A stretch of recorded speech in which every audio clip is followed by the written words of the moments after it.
Good morning. Celkon mobiles సమర్పిస్తున్న business breakfast షోకి స్వాగతం. ఏషియన్ మార్కెట్స్ పాజిటివ్ గా ట్రేడ్ అవుతున్నాయి. ఈ గురువారం ఉదయం ఓపెనింగ్ ఇన్ఫాక్ట్ కొద్దిగా వీక్ గా అనిపించినప్పటికీ బ్యాంక్ ఆఫ్ కొరియా ఒక డెసిషన్ తీసుకుంది. వడ్డీ రేట్లను ప్రధాన వడ్డీ రేట్లను 1.5% నో చేంజ్, అంటే ఎటువంటి మార్పు లేకుండా కొనసాగించాలని నిర్ణయించింది. దీంతో ఏషియన్ మార్కెట్స్ లో ఒక పాజిటివ్ ట్రెండ్ చూస్తున్నాం. లాస్ట్ నైట్ అమెరికన్ మార్కెట్స్ నష్టాలతో ముగిసినప్పటికీ ఏషియన్ మార్కెట్స్ మాత్రం ఆ ప్రభావానికి లోన్ కాకుండా పాజిటివ్ గా ట్రేడ్ అవుతున్నాయి. సో వరల్డ్స్ బిగ్గెస్ట్ రిటైలింగ్ సంస్థ వాల్మార్ట్, అందరికీ తెలిసిన చిరపరిచితమైన బ్రాండ్ ఇది. సో వాల్మార్ట్ ఒక వీక్ ఫోర్కాస్ట్ ను ఇచ్చింది. గత 25 సంవత్సరాల్లో ఎన్నడూ లేనంతగా తమ లాభాల్లో క్షీణత ఉండబోతోంది అంటూ వాల్మార్ట్ ప్రకటించింది. రాబోయే రోజుల్లో maybe at least for the next 2 years profit outlook చాలా చాలా వీక్ గా ఉంటుందంటూ వాల్మార్ట్ హెచ్చరించింది.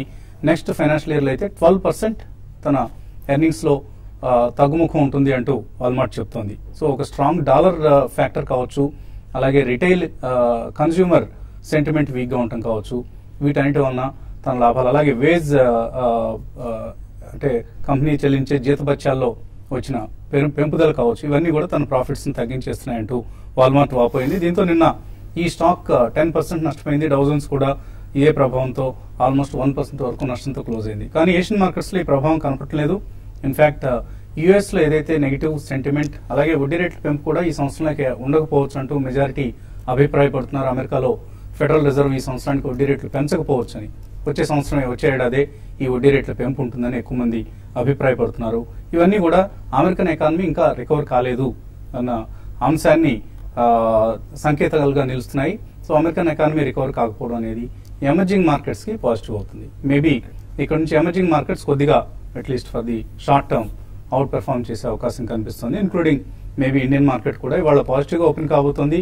అఫ్ కోర్స్ ఇదేదో మనం మళ్ళీ బులిష్ గా అవుతుందని అనుకోవడానికి వీల్లేదు. ఎందుకంటే ఎఫ్ఐఎస్ ట్రెండ్ చూసినా లేదా మనం ఎర్నింగ్స్ సీజన్ చూసినా కూడా నెగిటివ్ గా ఉన్నాయి. సో ఎర్నింగ్స్ సీజన్ చాలా చాలా డిసప్పాయింటింగ్ గా మనకు కనిపిస్తుంది. ఇప్పటిదాకా రిజల్ట్స్ ప్రకటించిన 4 ప్రధాన సంస్థలు Infosys technologies, TCS, Zee entertainment, Hindustan Unilever, ఇవన్నీ కూడా వీక్ రిజల్ట్స్ నే ప్రకటించాయి. సో ఇది ఎర్నింగ్స్ సీజన్ డిసప్పాయింట్మెంట్ ను కూడా మార్కెట్స్ పరిగణలోకి తీసుకుంటాయి. ప్రధానంగా నిన్న హిందుస్థాన్ యూనిలివర్ డిఫ్లేషనరీ కండిషన్స్ మనం చూసాం లాస్ట్ ఫ్యూ మంత్స్ గా, లాస్ట్ 3 months లోను. కానీ అంటే వడ్డీ రేట్ అంటే ధరల తగ్గుదల, డిఫ్లేషన్ అంటే, ఇన్ఫ్లేషన్ అంటే ధరల పెరుగుదల అన్నది అందరికీ తెలిసిందే. సో డిఫ్లేషన్ కండిషన్స్ లో కూడా హిందుస్థాన్ యూనిలివర్ లాంటి ఎఫ్ఎంసీజీ సంస్థ మంచి రిజల్ట్స్ ని ప్రకటించలేకపోయింది. ఇది మార్కెట్స్ ఆందోళన చెందుతున్న అంశం. సో ఓవైపు ఐటీ సంస్థలు డిసప్పాయింట్ చేస్తున్నాయి. జీ ఎంటర్టైన్మెంట్ మీడియా గ్రూప్ కి లీడర్ గా భావించదగిన జీ ఎంటర్టైన్మెంట్ సంస్థ కూడా నెగిటివ్ రిజల్ట్ ని ప్రకటించింది. అండ్ హిందుస్థాన్ యూనిలివర్ లాంటి ఎఫ్ఎంసీజీ మేజర్ కూడా నెగిటివ్ రిజల్ట్ ని ప్రకటించింది. సో ఇదంతా కూడా Q2 కి సంబంధించి మనం ఎటువంటి వర్స్ట్ కండిషన్స్ ను ఫేస్ చేసామన్న దానికి ఒక ఉదాహరణ. సో ఇదే నేపథ్యంలో నిన్న మనం మార్కెట్స్ లో సెల్లింగ్ చూసాం. హైయర్ లెవెల్స్ లో నిలదొక్కలేకపోయాయి. నిఫ్టీ 8100 లెవెల్ అఫ్ కోర్స్ నిలబెట్టుకోగలిగింది, కానీ వీక్నెస్ కనిపించింది. టీసీఎస్ లాంటి కౌంటర్ లో మనం 600 కోట్ల రూపాయల డెలివరీ బేస్డ్ సెల్లింగ్ చూసాం. అలాగే డీసీబీ, ఇంతకుముందు డెవలప్మెంట్ క్రెడిట్ బ్యాంక్ అనేవాడు, డీసీబీలో 100 కోట్ల రూపాయల డెలివరీ బేస్డ్ సెల్లింగ్ చూసాం. 20% డౌన్ సర్క్యూట్ ను డీసీబీ టచ్ చేయడం కూడా చూసాం. సో ఒక కాంపిటీషన్, ప్రధానంగా బ్యాంకింగ్ సెక్టర్ లో చాలా చాలా కాంపిటీషన్ పెరుగుతుంది. కొత్త ప్రైవేట్ బ్యాంక్స్ రాబోతున్నాయి, పేమెంట్ బ్యాంక్స్ వస్తున్నాయి, ఇవన్నీ కూడా రైజింగ్ కాంపిటీషన్ కి సూచన. సో ఈ పోటీ వాతావరణం పెరుగుతున్న నేపథ్యంలో తన ప్రాఫిటబిలిటీ బాగా తగ్గబోతోంది. 150 కొత్త బ్రాంచ్లు పెట్టాలని అనుకుంటున్నట్లుగా డీసీబీ ప్రకటించింది. వీటి వలన కనీసం 80 to 110 crores తన నెట్ ప్రాఫిట్ లో నెక్స్ట్ ఇయర్ నెగిటివ్ ఇంపాక్ట్ ఉంటుంది, అంటే తగ్గే అవకాశం ఉంది లాభం అంటూ డీసీబీ ప్రకటించింది. దీంతో నిన్న 20% ఈ స్టాక్ నష్టపోవడం చూసాం.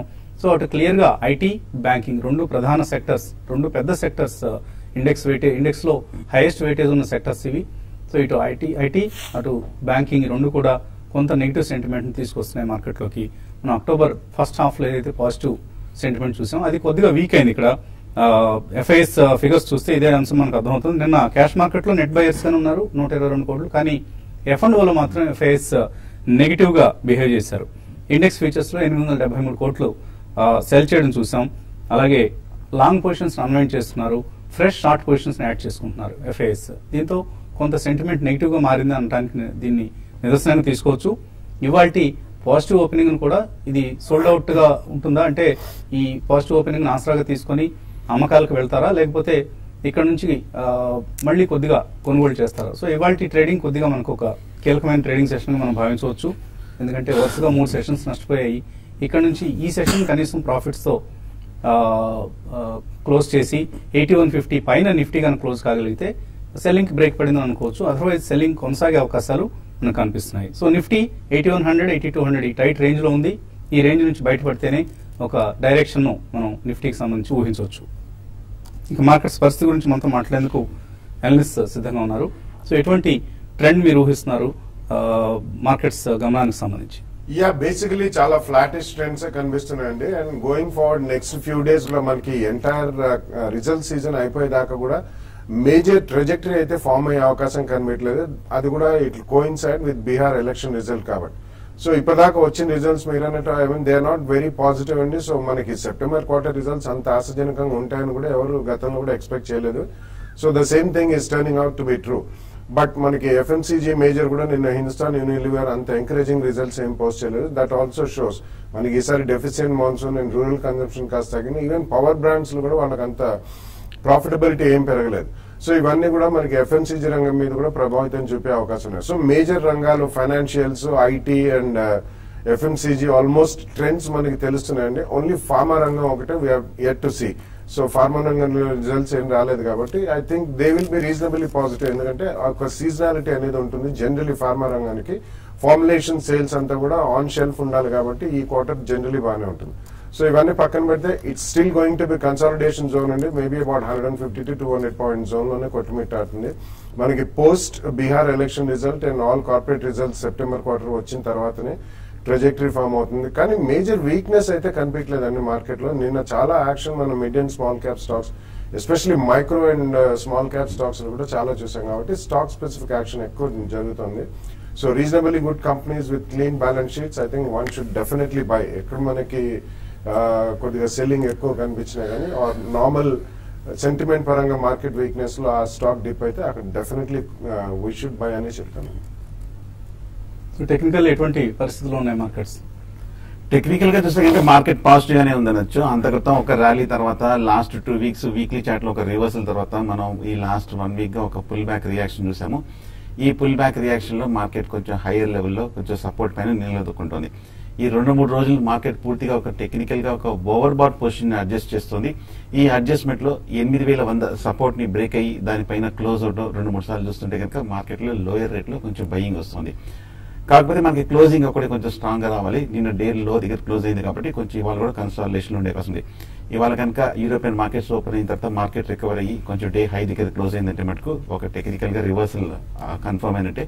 అప్పుడు మార్కెట్ మళ్ళీ 8200 8350 వరకు వెళ్లే అవకాశం కనిపిస్తుంది. అలాగే మనం FIs చూసాము. లాస్ట్ 1 వీక్ గా కొంచెం ఈక్విటీలో చాలా స్లో అండ్ స్టడీగా బై చేయడం వల్ల మార్కెట్ నిలదొక్కుంటుంది. ఇండెక్స్ అండ్ స్టాక్ ఫ్యూచర్స్ లో కొంచెం సెల్లింగ్ ఉండడం వల్ల ఇంకా ఆ స్పీడ్ అనేది ఆ ర్యాలీ అనేది మొమెంటం అనేది పికప్ కాలేదు. ఒకవేళ ఇండెక్స్ లో కానీ స్టాక్ లో కానీ వాళ్ళు కనుక ఎంటర్ అయ్యారంటే కనుక మళ్ళీ మార్కెట్ లో ఒక ర్యాలీ వచ్చే అవకాశం ఉంది.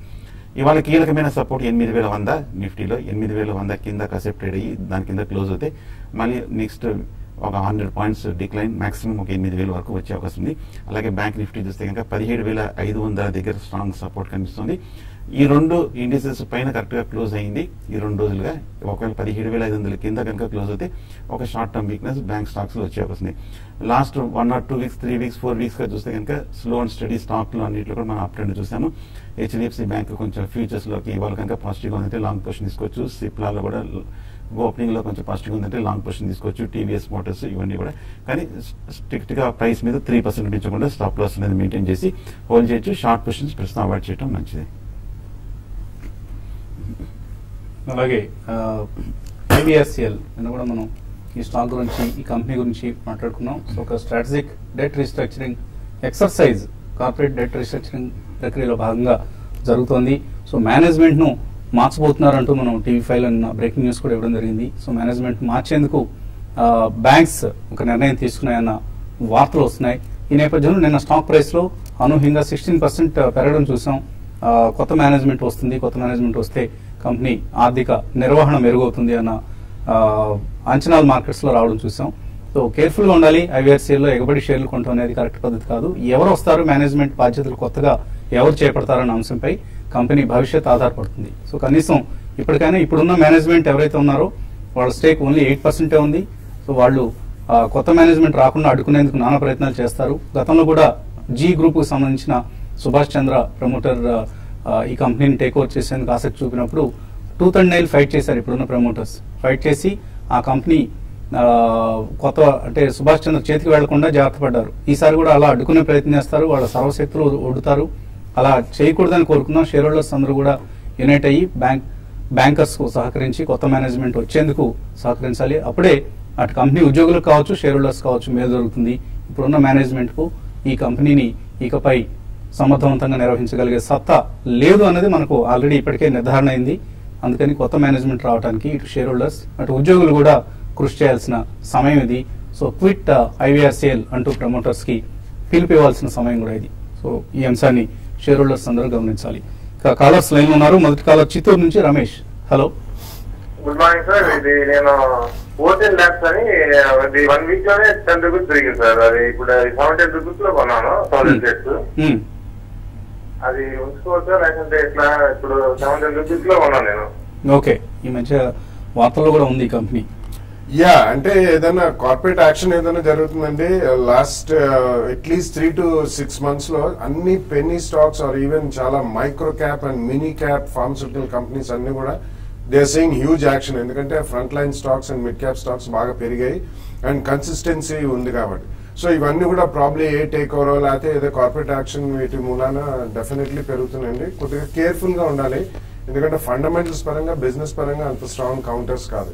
సో మీరు ఆల్రెడీ కొనున్నారు 10 రూపీస్ పెరిగింది కాబట్టి ఒక ట్రైలింగ్ స్టాప్ లాస్ అలా పెట్టుకుని డెఫినెట్లీ, ఎందుకంటే కొన్ని కంపెనీస్ లైక్ బ్రూక్స్ ల్యాబ్స్ కానివ్వండి, డాక్టర్ డాట్సన్ ల్యాబ్స్ ఇటువంటివన్నీ కూడా లైమ్ లైట్ లోకి వస్తున్నాయి.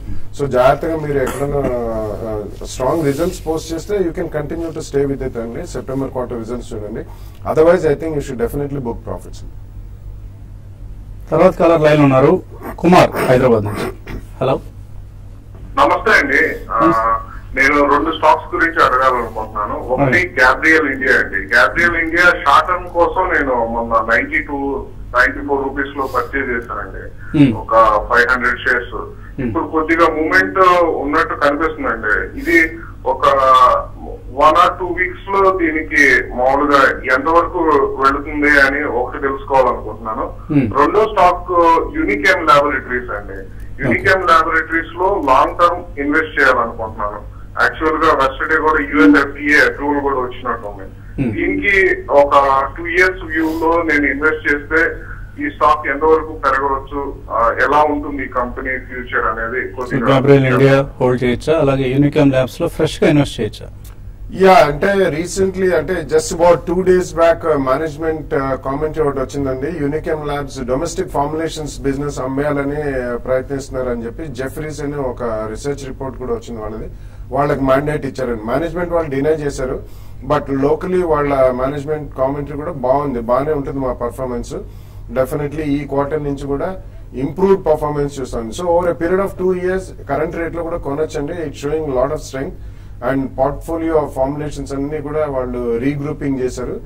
సో లాస్ట్ ఇయర్ DPCO లో చాలా లాసెస్ చూసారు వాళ్ళు. Definitely you can buy Unichem. Gabriel India మీరు 15 days అంటున్నారు. 15 days is a very short period. Otherwise it's a good company. కొద్దిగా రీజనబుల్లీ లాంగర్ పీరియడ్ అయితే you can stay with that also. So IVRCL నిన్న ఒక filing చేసింది, stock exchanges కి notice ఇచ్చింది. 1,50,00,000 షేర్లను 24 రూపాయలు 39 పైసలుగా ఇంటర్నేషనల్ అసెట్ రీకన్స్ట్రక్షన్ కంపెనీకి మాస్టర్ రీస్ట్రక్చరింగ్ అగ్రిమెంట్ లో భాగంగా కేటాయిస్తున్నట్లుగా ప్రకటించింది. సో ఇదే పని సుభాష్ చంద్ర టేక్ ఓవర్ చేస్తున్నప్పుడు ఆయన 47 రూపాయలు ఆఫర్ చేశాడు షేర్ కి. ఆ సమయంలో ఇచ్చుంటే కంపెనీ ఇప్పటికి బ్రహ్మాండంగా పనిచేస్తుండేది. సో ఇటువంటి బుద్ధి ఆ రోజే ఉండాలి. సో ఇప్పుడు ఇంటర్నేషనల్ అసెట్ రీకన్స్ట్రక్షన్ లాంటి కంపెనీస్ ఈ కంపెనీని రీస్ట్రక్చర్ చేయడానికి ఆస్కారం కల్పించింది ఇప్పుడున్న ప్రమోటర్సే. సో ఈ పరిస్థితికి తీసుకొచ్చింది ఇప్పుడున్న ప్రమోటర్స్. కాబట్టి ఈ ప్రమోటర్స్ తప్పుకుంటేనే కంపెనీ ఆర్థిక పరిస్థితి మెరుగవుతుంది అన్నది స్పష్టంగా మనకు అర్థం. పాజిటివ్ ట్రేడింగ్ ట్రెండ్ కొనసాగుతోంది. SGX నిఫ్టీ కూడా మన మార్కెట్ సంబంధించి ఒక పాజిటివ్ ఓపెనింగ్ ను సూచిస్తోంది. కాఫీ డే ఎంటర్ప్రైజెస్ నిన్న ఈ సంస్థ ఐపీఓ ప్రారంభమైన సంగతి అందరికీ తెలిసిందే. నిన్న ప్రారంభం రోజు కేవలం 0.13 టైమ్స్ సబ్స్క్రిప్షన్ మాత్రమే వచ్చింది. సో చాలా పూర్ రెస్పాన్స్. ఇటు టీవీ5తో సహా పలు బ్రోకింగ్ సంస్థలు కావచ్చు, ఎనలిస్ట్ కావచ్చు, అందరూ కూడా ఈ ఐపీఓని అవాయిడ్ చేయమని ముక్త కంఠంతో చెప్తున్నారు. ఎవరో ఒకళ్ళిద్దరు మినహాయిస్తే ఎక్కువ మంది రికమెండ్ చేస్తుంది. ఐపీఓ ఎక్స్పెన్సివ్గా ఉంది, కంపెనీ ప్రాఫిట్స్లోకి రావాల్సిన పరిస్థితి ఇంకా కనిపిస్తుంది, అండ్ పెర్ఫార్మెన్స్ ఇంప్రూవ్ కావాల్సిన అవసరం కనిపిస్తుంది అంటూ అభిప్రాయపడుతున్న నేపథ్యంలో ఇష్యూకి చాలా పూర్ రెస్పాన్స్. సో ఇప్పటికు మళ్ళీ రిపీట్ చేస్తున్నాం, కాఫీ డే ఎంటర్ప్రైజెస్ ఐపీఓని అవాయిడ్ చేయండి ప్రస్తుతానికి. అలాగే October 26 నుంచి బడ్జెట్ క్యారియర్ మనకు ఇండిగో ఎయిర్లైన్స్ అందరికీ తెలిసిన కంపెనీ ఇది. సో ఇండిగో ఐపీఓ కూడా మార్కెట్స్లోకి రాబోతుంది. ఈ ఐపీఓకి సంబంధించిన విశ్లేషణ కూడా మనం త్వరలోనే అందిద్దాం. తర్వాత కాలర్ లైన్ ఉన్నారు, ప్రవీణ్ హైదరాబాద్ నుంచి. హలో, నమస్తే అండి. యూనిటెక్ కరెంట్ లెవెల్స్ లో తీసుకోవచ్చు అండి. 5.8 దగ్గర తీసుకున్నాను, మళ్ళీ కొనాలి అనుకుంటున్నాను. యూనిటెక్ యాడ్ చేసుకోవచ్చా? ఏదైనా ఇంప్రూవ్మెంట్ కనిపిస్తుందా టెక్నికల్ అట్లీస్ట్? ఓవరాల్ గా టెక్నికల్ గా లాస్ట్ 1 year గా పెద్ద చేంజ్ ఏం లేదండి. అని తెలిసినట్టుగానే కంటిన్యూస్ గా డౌన్ ట్రెండ్ లోనే చూస్తున్నాం. కాకపోతే లాస్ట్ 2 weeks మటుకు లోయర్ రేట్ లోంచి 6 రూపాయల నుంచి ఒక స్వల్ప రికవరీ చూసాము. రికవరీ కనిపించినప్పటికీ సస్టైన్ అవుతుందా లేదా అని మనం అప్పుడే చెప్పలేము. ఒక 1 or 2 weeks అయిన తర్వాత కానీ మనం చెప్పడానికి లేదు. But as it is avoid చేయడం మంచిది యూనిటెక్ ని. ఎందుకంటే బెటర్ షేర్స్ చాలా ఉన్నాయండి, దీన్నే యాడ్ చేసుకోవడం అనేది అంత సరైన పద్ధతి కాదు. కంపెనీ ఫండమెంటల్స్ లో ఇంకా మనకి ఇంప్రూవ్మెంట్ కనపడలేదు. ఆ పరిస్థితి వచ్చినప్పుడు లైక్ డిఎల్ఎఫ్ లో మనకు ఆ పరిస్థితి కొద్దిగా కనిపిస్తుంది. బట్ యూనిటెక్ లో ఇంకా ఎటువంటి ఇంప్రూవ్మెంట్ లేదు మనకి. వాళ్ళు కూడా డెట్ రీస్ట్రక్చరింగ్ ఇవన్నీ జరుగుతున్నాయి. జరిగిన తర్వాత డెవలప్మెంట్స్ మనం ఒకసారి గమనించి తీసుకోవాల్సిన పరిస్థితి కనిపిస్తుంది. నిజామాబాద్ నుంచి Suresh. Hello, good morning sir. Morning అండి, అడగండి. యాక్సిస్ బ్యాంక్ 495 లో తీసుకున్నాను సార్. నెక్టార్ లైఫ్ 45 లో తీసుకున్నాను సార్, షార్ట్ టర్మ్ కోసం. కోసం ఈ రెండు హోల్డ్ చేయొచ్చు, యాక్సిస్, నెక్టార్ లైఫ్. యాక్సిస్ మంచి రేట్ లో తీసుకున్నారండి. 495 అంటే కరెంట్ రేటు. లాస్ట్ 1 month గా చూస్తే కనుక మేజర్ లాంగ్ టర్మ్ కన్సాలిడేషన్ కూడా జరిగింది. ఇక్కడ నుంచి పెద్ద డౌన్ సైడ్ రిస్క్ లేదు. ఇక్కడ నుంచి ర్యాలీ వచ్చిందంటే కనుక ఈజీగా 520, 530 వరకు వెళ్లే అవకాశం కనిపిస్తుంది. హోల్డ్ చేయండి. షార్ట్ టర్మ్ అయితే స్ట్రిక్ట్ గా 480 కింద స్టాప్ లాస్ పెట్టి హోల్డ్ చేయండి. నెక్టార్ లైఫ్ చూస్తే కనుక ఈ మధ్య లాస్ట్ 2-3 weeks గా బాగా పెరిగిన స్టాక్ 35 రూపాయల నుంచి 49, 50 రూపాయల వరకు పెరిగిన స్టాక్. కాకపోతే 50 రూపాయల దగ్గర మనం లాస్ట్ 1 month గా ఒక మేజర్ రెసిస్టెన్స్ చూసాము. అంతకంటే 1 or 2 టాప్స్ ఏర్పడింది. ఇక్కడ కొంచెం అప్ ట్రెండ్ ఆగే అవకాశం ఉంది. ఏ మాత్రం కనుక ఈ కన్సాలిడేషన్ కనుక ఫర్దర్ బ్రేక్అవుట్ వచ్చిందంటే కనుక మళ్ళీ పెరిగే అవకాశం ఉంది. ఎక్స్ట్రీమ్ షార్ట్ టర్మ్ అయితే 50-55 రూపీస్ లో మీరు ప్రాఫిట్ బుక్ చేయొచ్చు. శ్రీకర్ గౌడ్ మెయిల్ పంపించారు. కజారా సెరామిక్స్, పిడిలైట్, వి గార్డ్ ఈ మూడిట్లోనూ 3 years హోల్డ్ చేసే ఉద్దేశంతో ఇన్వెస్ట్ చేద్దాం అనుకుంటున్నారు, చేయొచ్చా? Yeah, they are all good companies అండి. మూడు కూడా good brand names and good companies. మూడు కూడా డిఫరెంట్ ఫీల్డ్స్ లో ఉన్నాయి. సో డెఫినెట్లీ మీరు కొనండి. సెప్టెంబర్ క్వార్టర్ రిజల్ట్స్ అయిన తర్వాత 2 price points లో కొనుక్కోండి. ప్రవీణ్ రెడ్డి అడుగుతున్నారు, బాల్ ఫార్మా 73 రూపాయల్లో కొన్నారు 1000 షేర్లు. టెక్నికల్లీ ఎలా ఉంది? 10% ప్రాఫిట్ ఎక్స్పెక్టేషన్ తో ఇన్వెస్ట్ చేశారు, వస్తుందా? వచ్చే అవకాశం ఉంది. లాస్ట్ 6 months గా మేజర్ కన్సాలిడేషన్, ఈ లాస్ట్ 1 or 2 months గా లోయర్ రేట్ నుంచి బాగా కొంచెం పెరుగుతున్న స్టాక్. కాకపోతే 85 రూపాయల దగ్గర మనం లాస్ట్ 3-4 months గా ఒక మేజర్ రెసిస్టెన్స్ చూస్తున్నాం. 2-3 మేజర్ టాప్స్ ఏర్పడింది. ఇక్కడ కొంచెం స్లో అయ్యే అవకాశం ఉంది. ఇది కనుక 85 కనుక బ్రేక్ అయిందని కనుక నెక్స్ట్ లెవెల్ 95-100 వరకు వెళ్ళే అవకాశం ఉంది. హోల్డ్ చేయండి. స్ట్రిక్ట్ గా స్టాప్ లాస్ తోటి హోల్డ్ చేయండి. షణ్ముఖ రెడ్డి అడుగుతున్నారు, మంగళం ఆర్గానిక్స్ లో 1 lakh రూపీస్ ఇన్వెస్ట్ చేద్దాం అనుకుంటున్నారు. 3 నెలల కోసం అట, చేయొచ్చా ఈ ప్రైస్ లో? రోజు 5% పెరుగుతుందట. మంగళం ఆర్గానిక్స్ ట్రాక్ చేస్తున్నారు. యా, బేసిక్లీ అది మంగళం డ్రగ్స్ అనే ఒక కంపెనీ ఉందండి. లాస్ట్ 1 year లో అది కూడా ఆల్మోస్ట్ 15-20 రూపీస్ నుంచి 170-180 దాకా వచ్చింది. సో దాని వెనకాల ఈ మంగళం ఆర్గానిక్స్ కూడా definitely it's having a run. But fundamentals అంత స్ట్రాంగ్ లేవండి. It's mid cap micro cap chemicals company. But you should be extremely careful అండి ఇటువంటి దాంట్లో. సో ఆ కాషన్ మాత్రం తీసుకోండి. తాతిరెడ్డి అడుగుతున్నారు, రిలయన్స్ కమ్యూనికేషన్స్ 74 రూపాయల్లో షార్ట్ టర్మ్ కోసం 1 to 2 weeks కోసం తీసుకున్నారట, హోల్డ్ చేయొచ్చు. ఇది రిలయన్స్ కమ్యూనికేషన్ లోయర్ రేట్ నుంచి బాగా పెరిగిన స్టాక్ 45-50 రూపాయల నుంచి మనం కంటిన్యూస్ గా అప్ ట్రెండ్ పంచాము. కాకపోతే 80 రూపీస్ 85 దగ్గర కరెంట్ రేట్ దగ్గర కొంచెం రెసిస్టెన్స్ ఉంది. ఏ మాత్రం కనుక ఈ వచ్చే వారం 80-85 కనుక బ్రేక్ అయిందంటే కనుక 100 వరకు వెళ్ళే అవకాశం ఉంది. షార్ట్ టర్మ్ కాబట్టి ఒక స్టాప్ లాస్ పెట్టి హోల్డ్ చేయండి. శివ్ కౌశిక్ అడుగుతున్నారు, టీసీఎస్, సిమెన్స్ ఇండియా ఈ 2 సంవత్సరాల కోసం తీసుకుందాం అనుకుంటున్నారు, ఇన్వెస్ట్ చేయొచ్చా? Yeah, both are good companies అండి. Information technology as well as capital goods లో కూడా ఉంటారు. అండ్ మెడికల్ ఎలక్ట్రానిక్స్ లో కూడా Siemens is doing a great stuff. So రెండిట్లో 2 price points లో తప్పకుండా కొనండి. రవికిరణ్ అడుగుతున్నారు, బ్రిటానియా ఇమామి ఈ రెండు 10 నుంచి 15 సంవత్సరాల కోసం తీసుకుంటారట, ఇన్వెస్ట్ చేస్తారట, చేయొచ్చా?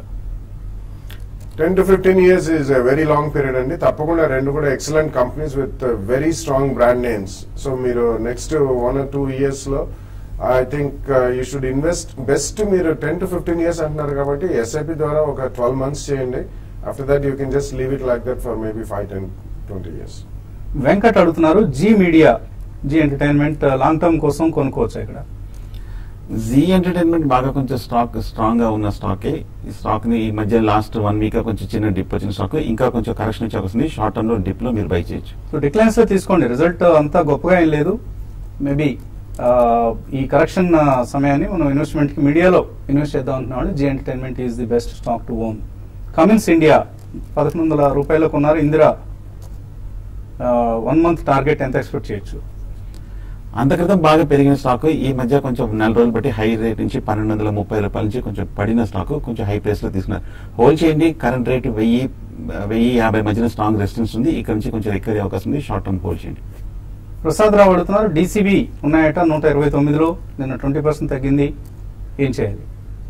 యా, బేసికలీ నేను management commentary and conference calls ఇవన్నీ కూడా వాళ్ళు హెడ్ కౌంట్ ఒకటి డబుల్ చేయాలనుకుంటున్నారు. Even branch expansion almost 150 branches they want to put in the next 12 to 18 months.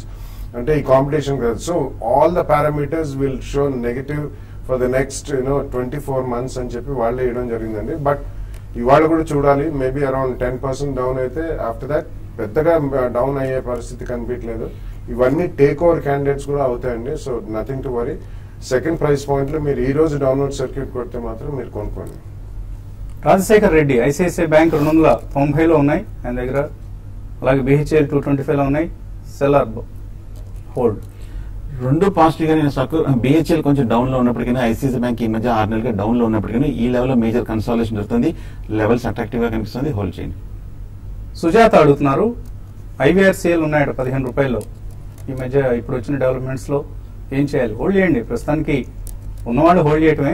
Maybe పరిస్థితుల్లో మార్పు వచ్చి అనుకుంటున్నట్లుగా కొత్త మేనేజ్మెంట్ రావటం అంటూ జరిగితే ఐవీఆర్సీఎల్ పరిస్థితి మెరుగయ్యే అవకాశం ఉంది. ఇప్పుడున్న ప్రమోటర్స్ తప్పుకుంటే డెఫినెట్లీ షేర్ ప్రైస్ లో మూవ్మెంట్ వస్తుంది. కానీ ఫ్రెష్ గా మాత్రం కొనకండి. ఫ్రెష్ గా కొనాలనుకున్న వాళ్ళు మాత్రం ఎట్టి పరిస్థితుల్లో ఈ కౌంటర్ లో ఇన్వెస్ట్ చేయదు ఐవీఆర్సీఎల్ లో. Let's all wait for a change in management for IVRCL. ఇది ఇవాల్టి బిజినెస్ బ్రేక్ఫాస్ట్. మధ్యాహ్నం స్మార్ట్ న్యూస్ లో మళ్ళీ కలుద్దాం.